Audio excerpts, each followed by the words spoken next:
একসময় ছোট পর্দার দাপটের সঙ্গে রাজত্ব করেছেন ঐন্দ্রিলা, তবে এখন ছোট পর্দা ভুলে বড় পর্দাতেই মন দিয়েছেন তিনি। বেশ কিছুদিন ধরেই চেষ্টা করছিলেন বড় পর্দায় অভিনয় করার। জীবনে কোনো কিছুই রাগঢাক করেননি অঙ্কুশ ঐন্দ্রিলা। শোনা যায় লিভ-ইনও করেন তারা। এই বছর নাকি তাদের বিয়ের পরিকল্পনাও আছে, তবে এই বিষয়ে তারা কিছুই বলেননি। অঙ্কুশের প্রযোজনা সংস্থা মির্জায় ঐন্দ্রিলার অভিনয় দর্শকদের নজর কেড়েছিল। মির্জায় সুমিত সাহিলের পরিচালনায় অঙ্কুশ হাজরাকেও নতুন অবতারে দেখা গেছিল। এবারে নতুন ছবির ঘোষণা করলেন অভিনেতা। আবারও সুমিত সাহিলের পরিচালনায় অ্যাক্রোপলিস এন্টারটেইনমেন্ট এবং অঙ্কুশ হাজরার যৌথ প্রযোজনায় আসছে নতুন ছবি। ছবির নাম নারী চরিত্র বেজায় জটিল। কমেডির মিশেলে ফের একবার জুটি বাঁধছেন তারা।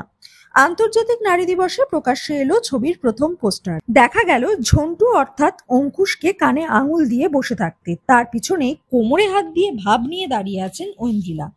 এছাড়াও আছেন সোহাগ সেন, ইপ্সিতা মুখোপাধ্যায়, সোহিনী সেনগুপ্ত, নবনীতা মালাকার সহ অন্যান্যরা।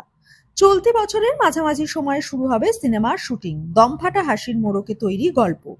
নিজের জন্মদিনে পোস্টার লঞ্চ করলেন অঙ্কুশ। প্রেম দিবসে রিলিজ করতে পারে নারী চরিত্র বেজায় জটিল।